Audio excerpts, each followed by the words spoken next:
Hey, before we get into the show, I just want to remind you guys that I do a newsletter every Monday. It's a sales tip straight to your inbox. It's called Sales Ammo. You can sign up for free to receive these emails by going to artofsba.com, and we'll put you on the email list.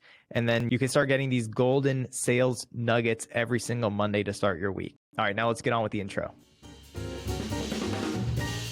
If you've been following me for a while now, you know I create a lot of video content. And I cannot begin to tell you how impactful it's been for my professional career. If you want to build your brand, there's no better way than to create video content. And my company, The Content Store, helps business thought leaders do just that. I created The Content Store to help folks cut through all the trials and tribulations that I went through and fast forward right to the part where they're producing premium video content. The Content Store specializes in 3 types of content: podcasts, YouTube videos, and short form videos for social media. We believe in 3 key pillars when it comes to creating video content. Number 1, it has to capture people's attention.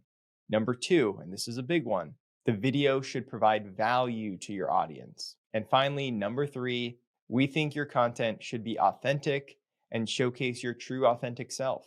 Let the Content Store elevate your personal brand and begin your content journey today. Go to thecontentstore.com for more information. Hello, and thank you for tuning into the Art of SBA Lending. I'm your host, Ray Drew. Today, we're going to be looking at the customer acquisition cost of SBA shops using the BDO model. And I really want to take a step back here because we've been doing originations by and large the same way for decades. You want to originate 7A deals, you hire a bunch of BDOs. Typical BDO generates about $15 or $20 million annually. Some do more, some do less, but the thing is, there's a finite pool of BDOs to choose from, and the pool isn't that deep. So let's talk some numbers. I have to admit, my thesis for this episode was that the BDO model was very costly, but now I'm not so sure. An average BDO doing 20 million will make about $400,000. Add another 20% for benefits, payroll taxes, etc. Add an average referral fee of 1%. Being paid to their referral sources, add their expense account. Let's call that about $1,000 a month. And then let's add their marketing budget for trade shows and stuff like that. Another $20,000 annually. Your total comes out to $712,000 for $20 million worth of production. And I thought that was astronomically high because that's essentially a 50% customer acquisition cost, which is unheard of in any other industry. But then I looked at a couple other things like the net interest income on the unguaranteed portion and the servicing income. And then, plugging in some reasonable assumptions, I came up with another $2.7 million in revenue over the average lifespan of a loan, which is 7 years last time I checked. Now we're talking an 18% customer acquisition cost, which is slightly high, but within range for a financial services business. Now, this absolutely blew my mind because for years, folks, including myself, have been saying BDOs are really expensive, but by and large, the BDO channel appears to be a relatively efficient way to go to market. But that doesn't mean you shouldn't diversify. The fact of the matter is, to generate $100 million in 7A production, rarely is that ever 5 BDOs doing 20 million. More like someone doing 35, another doing 28, and 4 more doing 8 to 15. And that puts the institution at risk because if your number 1 or number 2 producer leaves, a third of your revenue can go out the door overnight. And that's really the risk here. So it makes perfect sense for banks to have multiple sales channels, not just BDOs. But what are these other sales channels? What do they look like? So when I graduated college, I went to work for a company called Mercantile Capital Corp, which had a CEO who liked to do things a little bit different. It was a national lender, but everyone was in an office in Orlando. Sounds normal now, but back then it was a crazy internet company. And folks had to mail in their tax returns to Orlando. Anyway, that's not the point. The point is that the CEO built a marketing engine that generated business, and he hired some young talent and trained them to field those marketing leads that he had been generating. And it worked. I got there pretty late in the tenure, but my first full year, I closed $18 million in 504 projects. Now, we spent a lot of money on marketing, but I was paid way less than what a typical BDO would be paid for that type of volume. And I was 23. They had brought me in, taught me SBA from scratch, and I was perfectly happy making 40 grand a year at the time. But I left after a couple of years to become a BDO. And that's also the problem with that model. As long as the market has opportunities for people that want to earn more, many of them are going to follow the money. Now, working at Mercantile was the best thing that could have happened to me, changed the trajectory of my life and my entire family's life. And there's no way I would have found SBA lending without it. But is that an effective model for a company? Well, we can ask the former CEO of that company later because he's here on our panel. So to recap, you have the BDO channel, you have the marketing channel, which you can feed to like an internal sales team. And then you can also generate or create strategic partnerships and create that channel. And this would be like your national relationships, your mega brokers, things like that. And this could also be tackled by an internal sales team, which is going to be paid differently than your outbound BDOs. But here's the problem with that one. You're probably paying these brokers more. And now your BDOs who just pay 1% are competing with its own company who's paying 2% over there on that side. And navigating these issues can be difficult. And therein lies the issue with having multiple sales channels in general. This is why so many shops just round robin their internal leads to the BDO team and don't want to worry about trying to find ways to lower their cost of origination. Now, one last sales channel, I'm going to call this one employee referrals. Some banks have a branch network or a team of conventional lenders or general business bankers that are out there in the market and can serve as a lead source. But you also have every employee across the company. Everyone should be originating business and they should be compensated for it. I mean, why not? Now, the problem with this one is the quality of leads. You're going to get all sorts of random requests, but they may or may not fit your box, but that's really the nature of the beast when it comes to internal leads. Last thing I want to mention about building different sales channels. Last episode, we talked about the rise of the small loan program. With regards to these small loans, especially the loans that you're approving with a pass-fail method, and that's mainly your $150,000 loans right now, the folks working on those loans are more junior and they're on a different comp plan. So I would consider propping up a small loan division as another sales channel as well. So that's another one. But here's the thing. This entire conversation isn't really about money or about customer acquisition cost or profitability. It's about employee turnover and it's about culture. When you're dependent on the BDO channel for your originations, you're bringing in BDOs that each have their own way of doing things. And what they're doing is working for them. And they aren't going to change that. When the BDO model was made popular by the likes of the Money Store, GE Capital, and CIT, it made total sense. We want to get into the Florida market. How do we do that? We hire a BDO in Florida. But with more and more BDOs lending nationally and leveraging digital marketing as opposed to the one-on-one meetings and canvassing the local industrial parks, we must ask ourselves, is the BDO model still relevant today? Why can't your marketing department post on LinkedIn and slide into the DMs of brokers? Why can't your in-house sales team go to the business broker conference? And why can't I, as the head of my shop, call the heads of the 10 biggest brokerages and form direct relationships? They're easy to find now. And if banks can start doing these things, what does that mean for the BDOs? The real value of the BDO is their skill set in being able to take a complex SBA loan from start to finish and help the borrower navigate the process. So when you form an internal sales team, they're going to be at a disadvantage. But over time, they will accumulate those skills. And as they grow, their wages should reflect the value that the marketplace puts on those skill sets. I really don't think we should expect salespeople that we hire and train from scratch to work for significantly less than market. If you build the right culture, sure, an employee might accept compensation that is 10 or 20% less than market because they love the company. But those savings are nothing compared to the power of a unified team with a distinct culture that helps separate you from all of your competitors. Because how can you build a distinct culture if your entire workforce was trained by other companies? Introducing our panel, we have Senior Advisor at Momentus Direct Capital, buying up 504 First Mortgages, Ken Rosenthal. President and CEO of Windsor Advantage, Mike Breckheimer, and he needs no introduction, Chris Hurn. Now on with the show. Chris, Mercantile Capital Corp was, of course, your company. You were, of course, that think outside the box CEO I mentioned in the monologue. And I'm really curious to hear your thinking behind how you had structured your sales team the way you did, and if you felt like that had worked out for you at the time. Yeah, I thought it did. I mean, I think I had tried the BDO model early in the days of Mercantile, and I just didn't. It wasn't so much the person as it was. I just didn't think it was the best way to do things. I thought there was a better way, and that's why we took what we would have otherwise spent on a high fixed cost sales force, and we directed it into marketing, and gained a lot of notoriety for that. We did a lot of media relations.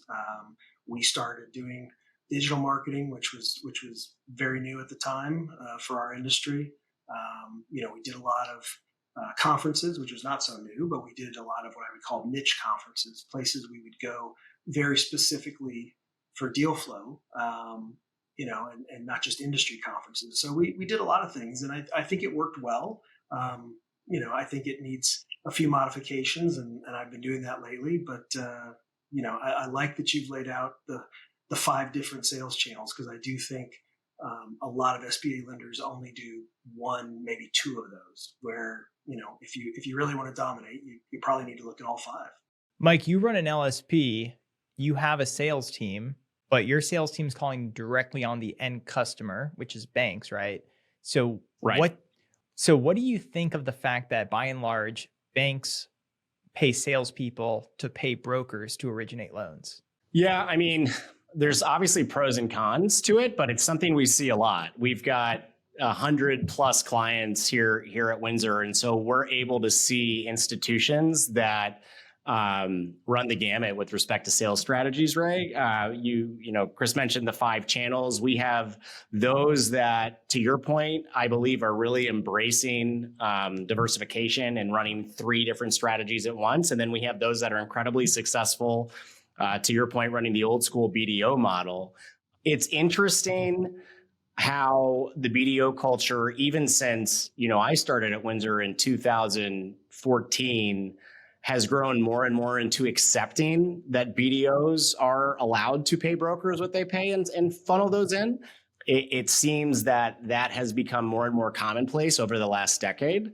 However, at that point, I think it's a necessary strategy if you really want to be a player in the market. Our top 10 clients have either a variety of those sales channels operating at a single time, or to your point, they're exclusively focused on that BDO model. So I think as much as we scratch our heads at times, it clearly is successful, and it's a matter of making sure that you can just do it at a profitable level. Ken, what do you think about the BDO model? Do you feel like that's the most efficient way for banks to originate SBA loans these days? I actually do. I like the 5 avenues. I think you can't put all your eggs in one basket. But the one thing that you'll never get without the BDO model is the relationships. You can't have your internal sales team develop long-term, true relationships. And this business is so much a relationship business that you have to have the BDO model in order to have those relationships. Now, it's risky because if a person's been with a company for a long time and they have a lot of relationships and they leave, they're going to take those relationships with them. So yeah, there is a risk associated, but I think that's true with any organization that does any kind of sales, not just SBA lending. That's true across the board, that there's always going to be a risk. Your top salespeople have relationships. If they leave, the company is tough to replace them. That's a good point. If you've been a fan of the show for a while, then you know one of my favorite companies to work with is Rapid Business Plans. Last year alone, their business plans helped facilitate over $600 million in government guaranteed lending. They're on track to beat that this year. More and more small business lenders and their borrowers are relying on Rapid to help with the business plan, projections, and assumptions because their team goes the extra mile to ensure everything is done fast and done right. And that helps streamline the process. They're great at export business plans, by the way, which are critically important at protecting that 90% guarantee. Rapid also offers feasibility studies, which tells you if the project is, well, feasible. I would recommend these for any large startup loan because it protects you and it protects the borrower and helps you get more good deals done. Go to rapidbusinessplans.com to set up your Get Acquainted call today. Find out why so many top producing BDOs recommend Rapid to their small business borrowers. We're going to leave a link in the show notes just for our Art of SBA listeners. Now let's get back to the show. When SBA shops market their business or their product, it's mainly to, at least what I've seen, it's mainly to support their BDO team, right? They create tombstones, they send their BDOs to conferences, things like that, email blasts. It's all around the BDO. It's just sort of like support for them, which is a little different than what kind of I laid out and what Chris had used in his model previously, Mike. So are you surprised that more banks aren't running marketing campaigns to originate loans directly? Yeah, I am. And we've seen a massive amount of success in it just over the last year with a couple banks that have started to embrace it. We've got some banks on the front lines hiring people from agencies as their chief marketing officers, right? Not ex-bankers that are good at advertising, but men and women whose professional careers prior to joining a $1 to $5 billion bank, they were focused on ads and digital campaigns and being able to drive brand, right? And I think, Ken brings up a good point on relationships, but I think what a lot of banks don't do a very good job of is differentiating their brand. And that is so important to, look at Chris. Chris has done a great job building brands. Ray, you've done a great job building brands. And borrowers that end up seeing a brand consistently go back to it. And we've got a couple banks that have really reversed course. And I don't mean just like paid for clicks. I mean focused on thoughtful campaigns that aren't trying to sell you a 7A loan, but they're trying to sell you thoughtful content that helps you as an entrepreneur with your business, say in the insurance industry or something else. And those have been successful, but they take time. And the one nice thing a BDO gives you is a quick shot in the arm. To Ken's point, I think from an efficiency standpoint, a trusted BDO, you can look at their history and they're going to produce as long as you give them a credit box. You've really got to do some R&D when you establish digital marketing campaigns. And in the beginning, it can be expensive and the ROI doesn't show up immediately. So I've seen that as a drawback. But again, those that have started to focus on the creative and the digital are really starting to gain traction a lot more so than 5 years ago. That's an excellent point. That's a long-term strategy, but you got to plant the seeds early for them to grow. Ken, when you met me, I was that 23-year-old making 40 grand a month or a year. Sorry. Hey, Hey. How many 20-something-year-olds do you remember being at that conference at Reynolds Plantation, Ken? One. So what do you think Chris saw that all the other banks didn't? He was out of his mind. You were an eager kid that wanted to learn. And I think he just took the desire aspect and said, look, this kid is smart enough to know what we're doing. He can teach him that. And he just said, I'm going to roll the dice and train. Now, what he did do is he trained and then you left. And that can happen with the BDO model. Train them, you get them for a few years, and then they leave. So that's a negative of starting from 23. Right. Yeah. Right. Where's your upward mobility? And a 23-year-old isn't going to want to stay doing internal stuff. And so that's that. To Ken's point, we see that a lot at an LSP, right? Sometimes we get business because a professional has established that relationship, built a strong book on a balance sheet, but then been offered, a new opportunity that they can't refuse. And, Ray, to your point, they've built a great culture, so they lift out. And that culture goes with them. So there's a big risk there. One point of just strategy that I've seen from a couple lenders recently, but it is a change in culture that is successful, is really embracing the broker strategic partnership model, right? I think if you lay heavily into BDOs and heavily into the broker strategic partnership model, you're going to run out of money. like flat out. You're not, it's not going to be a profitable division. You might have a massive amount of top line, but you're not going to produce a lot of bottom line. But a couple banks have shifted from the BDO model. And I mean a couple. So I don't think everyone has the ability to do this. And they are paying higher broker fees, but they are developing, and Windsor kind of helps with, but developing really good intake teams. So they're almost treating the brokers as their borrower, as their customer, and giving them an exemplary, amount of service. And then they become that broker's favorite bank. And that is another way to kind of supplement the BDO model or hedge that risk.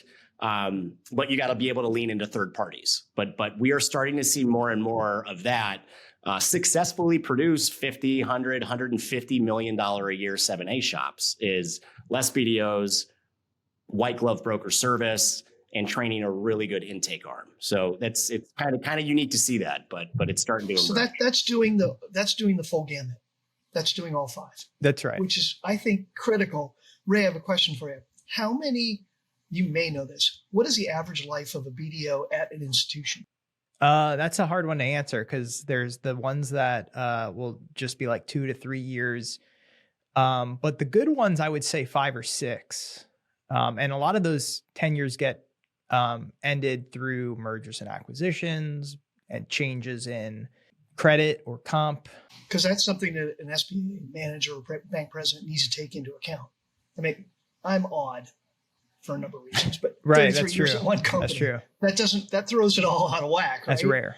That's more than rare. Yeah. But Mike, what you just said, eventually those brokers are dealing with Joe, the intake guy, and then that's the relationship eventually is with Joe. What if Joe leaves? And that's what I'm getting at, because you talked on that earlier, Ken, because, and I'm going to go to Chris with this, but the relationships are with the BDO, not the lending institution, is what I've seen, and what you said, Ken, and Chris. No one's thought about this more than you, I'm sure, and you must have experienced this with your top loan officers back at MCC, because you had hired them early in their career, and eventually they became loan officers, and a lot of their referral sources, I have to imagine, first got connected through your marketing efforts. So how do you structure a sales and marketing strategy that allows the fresh talent to come in and over time grow with the company, but ensure that the relationships generated through the marketing efforts remain tied to the company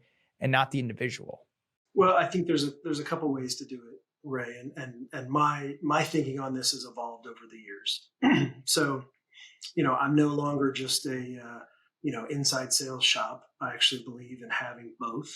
And frankly, if you have external and internal, then you have a growth path for the young internal folks who come in and learn your ways, are coachable like you were, and eager, as Ken was saying about you. I still do that to this day. I mean, I have recently I've had a couple people that I've just plucked out and said, one was in servicing, one was in a totally different industry, but they struck me as bright, as coachable, as PhDs, poor, hungry, and driven. And so far I've been right. But if you don't give them a path to advancement, then, they are susceptible to leaving after a few years, like you did.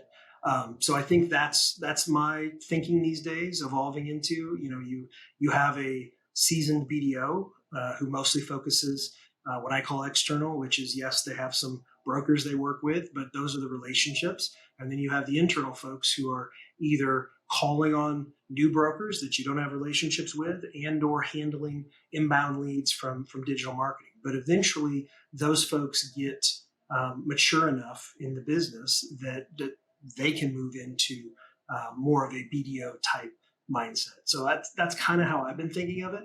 I like the idea of the white glove service with brokers, because that's also, I think that goes hand in hand with your inside sales team. I think there's no reason to, not to have that a big part of your focus on the inside sales team. But yeah, those are my latest thoughts on this model. It's, like anything, you've got to stay adaptive on these things. Right.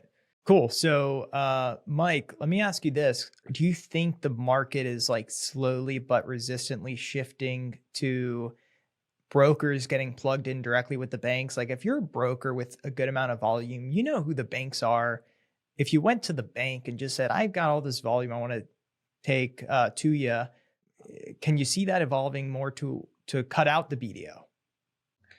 I think logically that strategy plays, but based on my experience with respect to cultures, each bank does have a unique, different culture, and embracing a third-party referral source kind of as your main funnel strategy, guy or gal, is still very new, at least in my world, right? In the Windsor world with the banks we see. So I don't really see that strategic partnership model or strategic broker model taking over the majority of the BDO world in the next decade, right? Yeah. I think what you're gonna start to see though is you're gonna see more pressure on those great BDOs from management saying, go be a great BDO.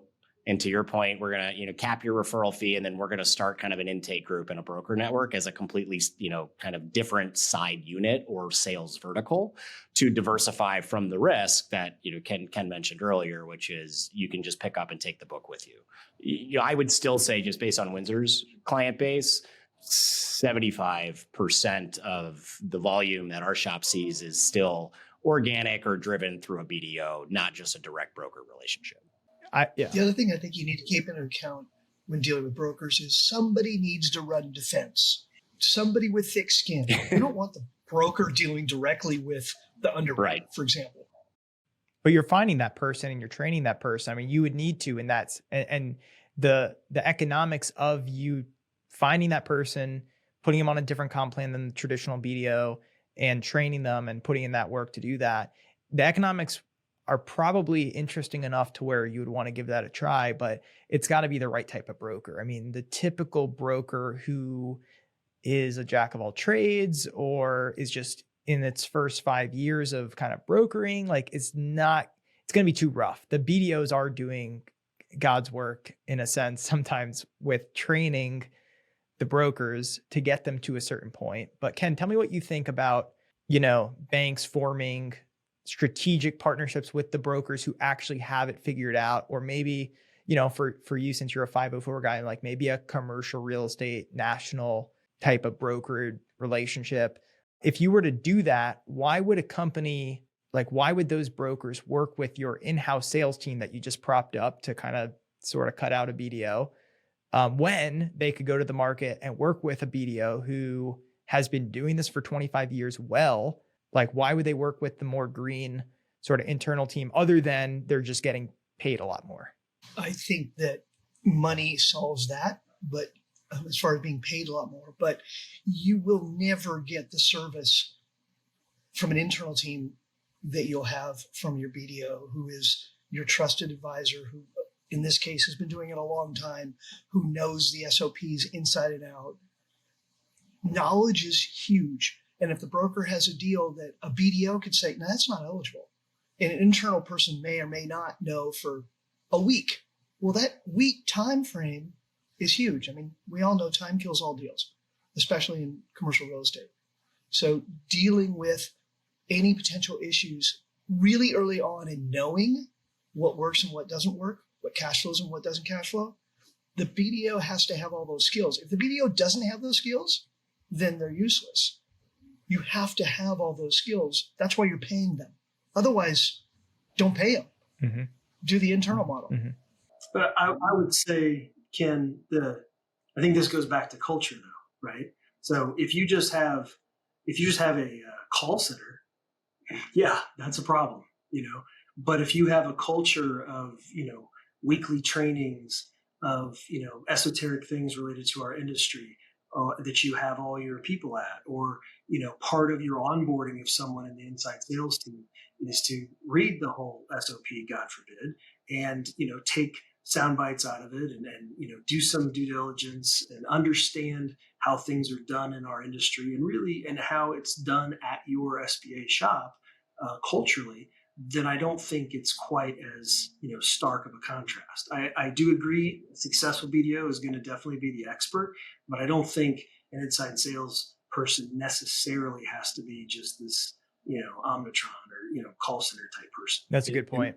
Yeah, and I see, I mean, Ray, So- in your experience, sorry not to cut you off, but like, I mean, a successful BDO is also extremely propped up by a very successful, what I would call like a BDA, right? A business development, analyst or associate, a junior BDO that's kind of assisting with a lot of that. And I feel like maybe what Chris has developed, or, what I consider Windsor's intake team, or a lot of our banks that focus on that white glove service, they've got really strong, extroverted BDAs that maybe for some reason, or there's a family who don't want to necessarily be on the road all the time, but they've got that knowledge and that confidence to be able to offer quick and efficient execution on like a call desk model to that. So there's really not one really answer, like but there model. are ways to hedge this risk of like an all or nothing. Wow, we just lost 50 mil a year because the shop went up and left. I really like the BDA or what junior model, because it also serves as a backup for the senior. You have a multiplicity of potential roles. One interesting thing to touch on, and I've never understood this, but there are a few shops that have like 50 BDOs, right? And you know who I'm talking about. Does that make any sense? I think it's thinning of the herd. It's a culture problem the too. Darwinian model. It's 50 you have on January 1, and you hope that you got 20 of them are kicking butt by November 1. I think that's. But financially, does that make any sense? I don't see it, but I don't understand it either. Right? We all know the numbers, and too much top line is too much heavy BDO comp can really hurt the overall profitability of a division. And I'm not going on record saying hurt BDO comp, but if you have too many BDOs, you still got a lot of support staff and a lot of infrastructure that you got to pay for to support all those guys and gals too. So if you had a budget for 50 BDOs and you cut it down to 25, you take that other budget, you could do a lot of the other four. Do your digital Absolutely. campaign, sign up a strategic Absolutely. partner and pay them a little bit more. But yeah. Yeah. Yep, definitely. There is one very large 7A player, Chris, that I think has done pretty well at large national relationships. And to my knowledge, they pay the standard 1% referral fee, and they hire a bunch of kids out of college. They fully price their deals. They aren't the fastest, and yet they churn out volume year after year after year. What is the key? And these are big national relationships. What is the key to cracking the code when it comes to these national strategic relationships, you think? When you're paying above market for their business, that's certainly something they listen to. We've certainly done that. We have a very competitive, if not extremely competitive, referral program. But, again, I think it goes back to culture, Ray. I mean, you can't just throw a bunch of college kids at the problem and hope that, a few of them rise to the top. I think, you've got to train them. You've got to, you've got to teach them. You've got to let them understand the culture that you're trying to develop. You've got to have them shadow others.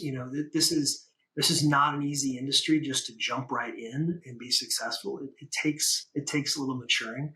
So, if you've got the culture piece right, you've got the right people, you have the right culture, and you're paying above market, then I think a lot of those national shops are very receptive to hearing your pitch. And I can say from personal experience, it does work.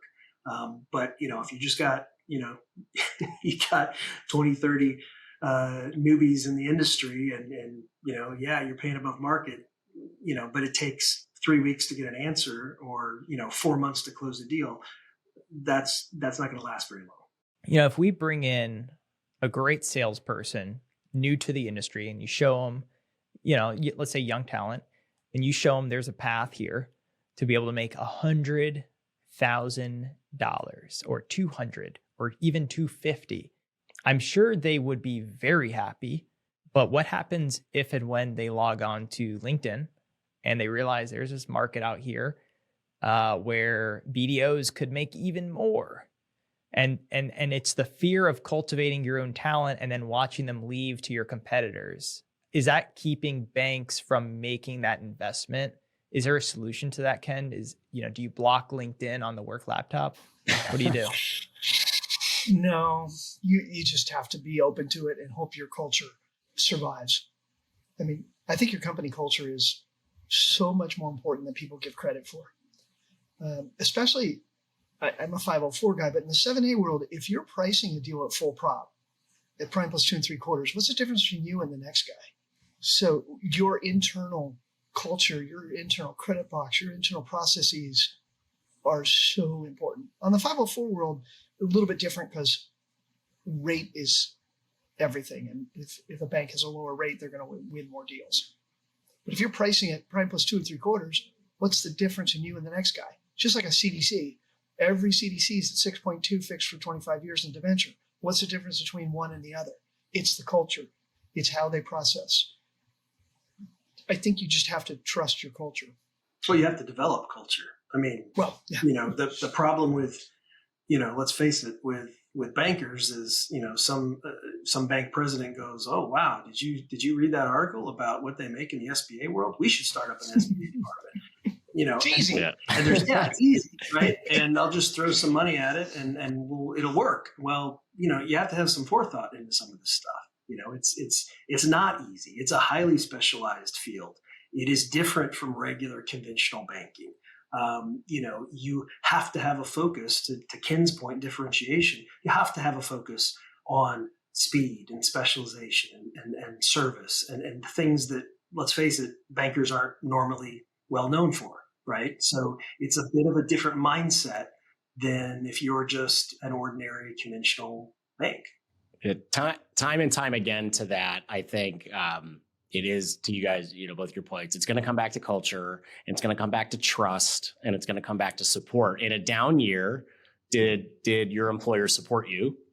And in a down year or a credit crunch, did they keep the credit box, reasonably and responsibly where they said they would?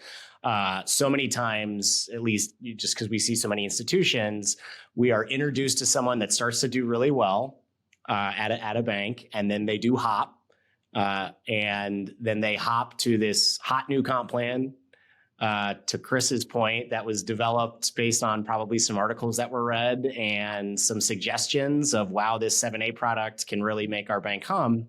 But the credit culture wasn't built properly. The procedures weren't built properly. And these BDOs show up. And obviously, we know most of this compensation is variable.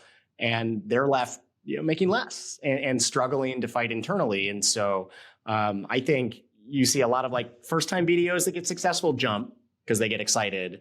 And then a lot of times I see them unfortunately get stalemated for one reason or another.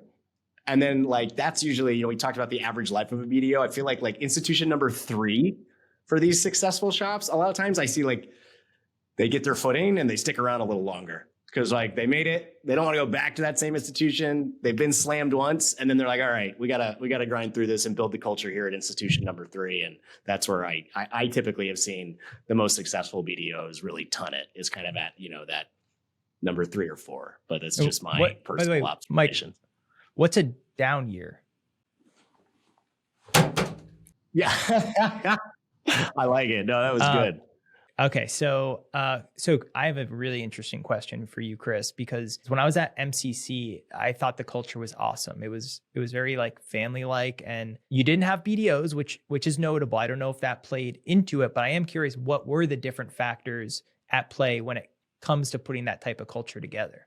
So I think part of it is, you said it earlier, Ray, which is, for any business, not just SBA lenders, it's helpful to develop a culture where everybody sells. And what I mean by that is everybody needs to be open-minded to opportunities that fit for your business. In this case, SBA lenders. And you can't just assume that, they're going to stand at the street corner, right, and pass out business cards. You actually have to spend some time, some training and development, so they actually know what they might be talking about and what to look for. So I think we had that at that company. I've had it at successive companies as well. I think it's really important. If I look across our industry, unfortunately, I think a lot of places, maybe it's the old school banking mentality. The underwriters stay in their corner, the closers stay in their corner, the servicers are in their corner, the salespeople are in their corner, and never the four shall they meet, or unless it's a deal briefly. And I think that's unfortunate.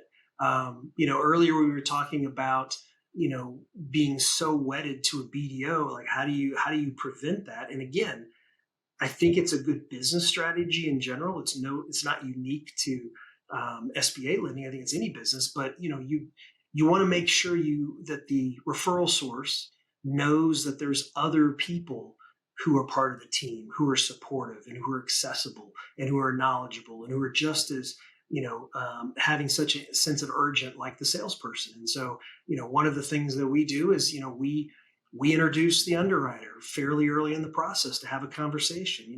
God forbid that BDO might go on vacation and they need to have somebody they can talk to.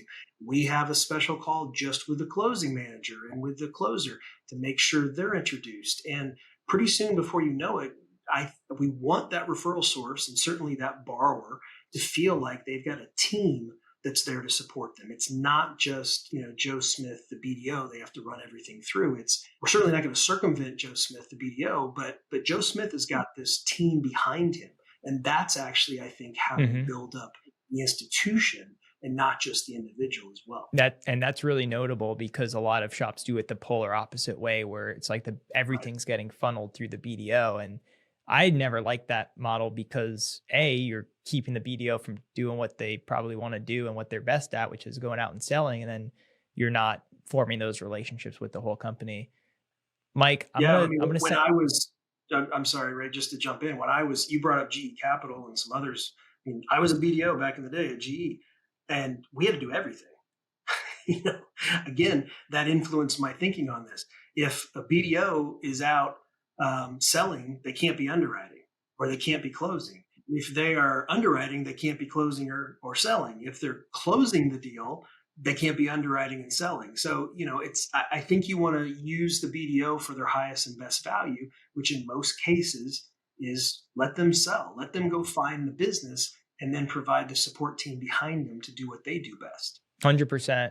Now, Mike, your Windsor also has a really distinct and really cool culture. What would you add in there in terms of keys to success for actually building a culture? Because everyone says culture is important, but what are people actually doing to build it? Yeah, so I think Windsor has always done a very good job of embracing an entrepreneurial spirit and giving people, frankly, a lot of rope and being able to offer hungry, I'm going to say young in the sense of not necessarily age, but young within knowledge of kind of joining an LSP or joining the SBA world for the first time, giving them the opportunity to go manage a big book of business early, right? Our closers are balancing at any time 10 to 15 relationships, and they're doing it within most of them easily within their first 6 months. But that's because we really focus on training and we really drop our people into the deep end. But I think that also gives them a massive amount of purpose and responsibility. And that is the same for servicing and doc QC and sales. And we've always embraced, hey, come on to Windsor. We're going to teach you our way. We're going to do it together. And then it's a meritocracy. Those that work hard are going to rise to the top, and we're going to give you a massive amount of responsibility early. We have executives in their early 30s because they're great. And I think you have to trust that if you give somebody the opportunity to succeed, well, they might stumble a little bit. As long as you have grace with that, in the end, they're going to do some pretty incredible things. And I think they're going to be appreciative of the fact that you trusted them so early in their career. We've embraced that since the beginning. And so far it's been very successful. All right, Ken, I want to toss it to you to wrap this up here.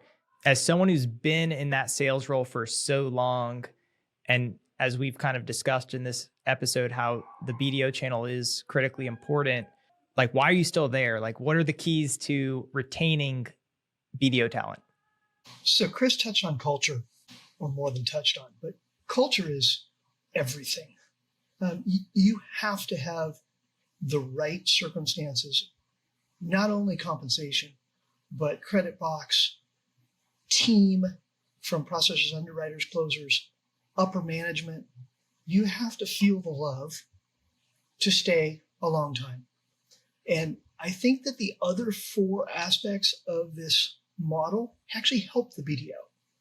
So if you're a strong BDO and you're all doing just your own stuff, you're going to burn out. You need to use other sources, whether it's digital marketing, having a BDA or a junior, you have to have all that to make it the long haul. I mean, none of us are here just to do a deal and go away, right? We're all doing it for the long haul. And to do it for the long haul, you have to take into account all these other aspects. And it's not just going to conferences or meeting with your brokers. It's everything combined. I think the digital marketing is now normal. It wasn't when Chris started it, but today it is. I think that the BDA model is now normal. I think the internal referral sources like lender match, even SBA is getting into it, right? So how successful it is, but it makes the phone ring or makes the computer ring, whatever you want to call it. I think you have to be open to all of the models to build long-term success. Love it. Well, thank you guys for all of those valuable insights. That does it for us today. Come back next time. Ta-ta. All right, that's it for this week's episode. If you want more SBA content, you can sign up for our monthly newsletter and check out our sister shows, SBA Today and The BDO Show. We'll leave a link in the show notes. And don't forget to subscribe to this podcast so you never miss an episode of the Art of SBA Lending. Ta-ta.